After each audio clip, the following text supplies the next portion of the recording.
आप है शिक्षा सुधार रोजगार के साथ। मैं हूं नीरज। बिहार शिक्षक बहाली 2019-2021 की बड़ी खबरों के साथ। शिक्षा सुधार रोजगार की एक बड़ी मुहिम फिर से कामयाब हुई है। एस्टेट अभ्यर्थियों के लिए बड़ी खुशखबरी।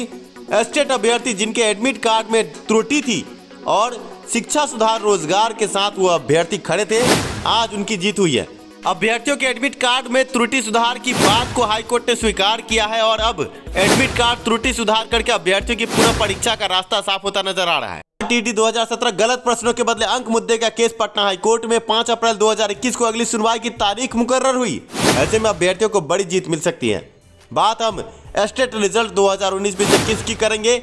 एस्टेट रिजल्ट में त्रुटि को लेकर अभ्यर्थी हलकान है और ऐसे में शिक्षा सुधार रोजगार द्वारा बीएसईबी से संपर्क किया गया। शिक्षा सुधार रोजगार के संपर्क के बाद अब बड़ी खबर सामने आई है कि बीएसईबी एस्टेट रिजल्ट त्रुटि सुधार को लेकर स्कूटनी आगे करवा सकती है। आपको बता दें, शिक्षा सुधार रोजगार लगातार बीएसईबी के संपर्क में है।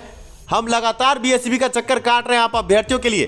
पिछले 6-7 दिनों से हम वीडियो नहीं डाल रहे, बस अभ्यर्थियों के रिजल्ट में त्रुटि सुधार को लेकर आगे कार्य कर रहे हैं। नॉर्मलाइजेशन से बहुत सारे अभ्यर्थियों के रिजल्ट में कई तरह के उलटफेर है। ऐसे में अभ्यर्थी अब आगे सवाल पूछ रहे हैं कि ये नॉर्मलाइजेशन किस पद्धति से हुई, रिजल्ट कैसे आया और किस विषय में कितने अभ्यर्थियों को क्या अंक दिए गए, इस पर बड़े सवाल पूछे गए। पर अभी तक बीएसईबी ने इस पर चुप्पी साध रखी है। ऐसे में जब हमने बीएसईबी से संपर्क किया तो हमें ये जानकारी दी गई कि आगे कुछ दिनों के बाद स्कूटनी की तारीख दी जाएगी, अभ्यर्थियों से आपत्ति ली जाएगी। प्रश्नों पर स्कूटनी की बात की जा रही है तो रिस्पॉन्स सीट भी अभ्यर्थियों को दिया जा सकता है। ये भी देखने वाली बात होगी, क्योंकि बिना रिस्पॉन्स सीट के स्कूटनी कैसे।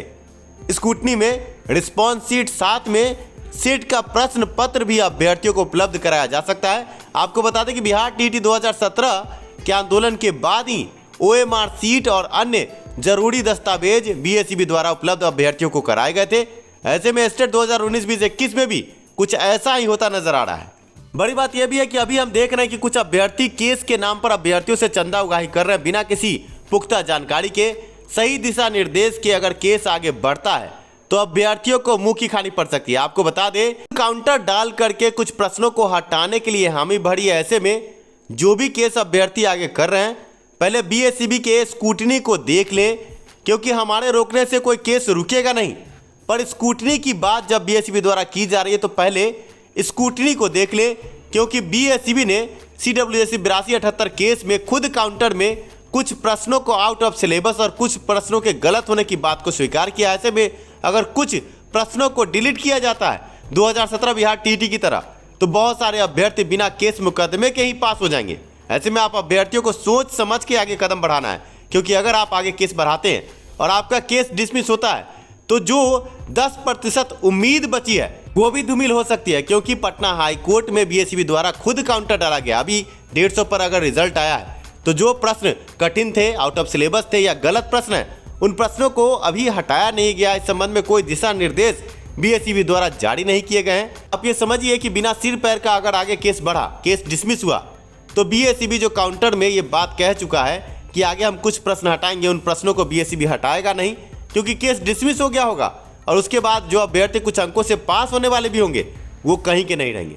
मैं आप अभ्यर्थियों से निवेदन है कि जो भी कदम उठाए सोच समझ के उठाए। बहुत सारे नए लड़के, नए अभ्यर्थी केस के नाम पर आपसे पैसा ले रहे हैं, पर वो केस कैसे आगे बढ़ेगा, किन अधिवक्ताओं के साथ बढ़ेगा, क्या क्या मापदंड होंगे, अभ्यर्थी अनजान है। पर अभ्यर्थी उबाल में आकर के अपने रिजल्ट से फ्रस्ट्रेट होकर के पैसा दे रहे हैं, पर वो पैसा गलत हाथों में या सही हाथ में ये अभ्यर्थी समझ नहीं रहे। अगर एक केस डिसमिस हुआ तो उसके साथ उनके पीछे का, उनके आगे का सभी केस डिसमिस हो जाएगा और अभ्यर्थी कहीं के नहीं रहेंगे। इसलिए केस मुकदमा जो भी होता है बहुत सोच कर ही कदम बढ़ाएं।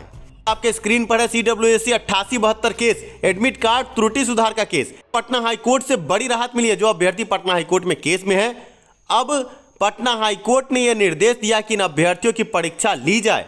ऐसे में जिन अभ्यर्थियों के एडमिट कार्ड में त्रुटि थी और अभ्यर्थी परीक्षा देने से वंचित हो गए थे, उनकी पुनः परीक्षा का रास्ता साफ होता नजर आ रहा है। आपको बता दें कि आज पटना हाईकोर्ट में वरिष्ठ अधिवक्ता सुरेंद्र कुमार सिंह द्वारा यह केस पटल पर रखा गया। आपके स्क्रीन पर केस का स्टेटस है, 40 नंबर पर केस था और इस केस में हाई कोर्ट द्वारा यह निर्देश दिए गए कि अभ्यर्थी जिनके एडमिट कार्ड में त्रुटि और वो परीक्षा से वंचित हुए हैं, उन अभ्यर्थियों के एडमिट कार्ड में त्रुटि सुधार करते हुए इनकी पुनः परीक्षा ली जाए।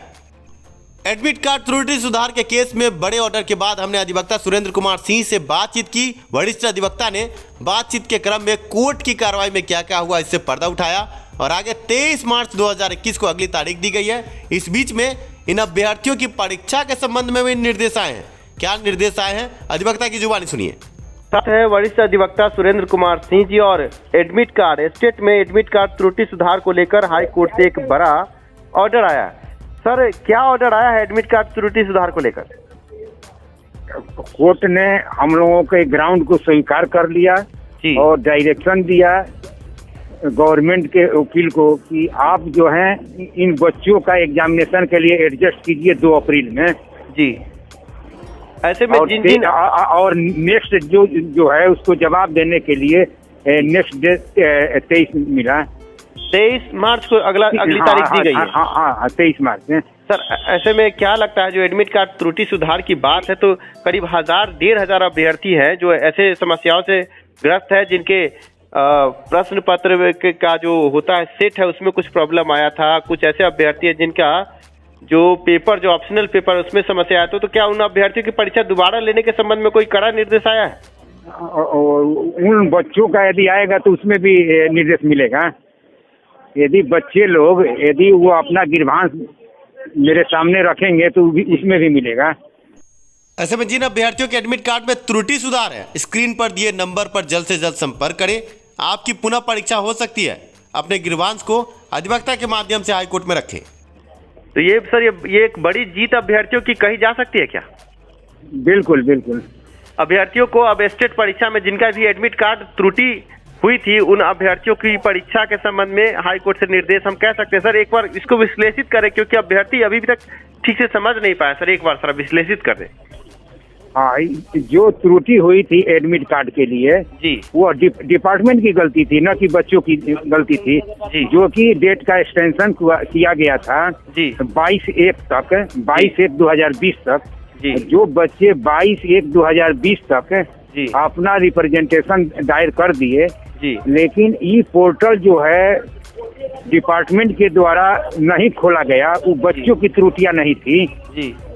कोर्ट ने भी एक्सेप्ट किया कि नहीं, जो एक डेट एक्सटेंशन था 22/1/2020 जी, और उसी डेट के अंतर्गत जो है 22/1/2020 को ही अपना रिप्रेजेंटेशन दाखिल कर दिए थे जी। और उसमें मोहर भी लगा हुआ, उसको भी कोर्ट के सामने हमने दिखाया, पुटअप किया जी। कोर्ट ने उसको स्वीकार किया और डायरेक्शन दिया कि नहीं, आपको एग्जामिनेशन लेना है और 23 को अपनी बात को रखी है।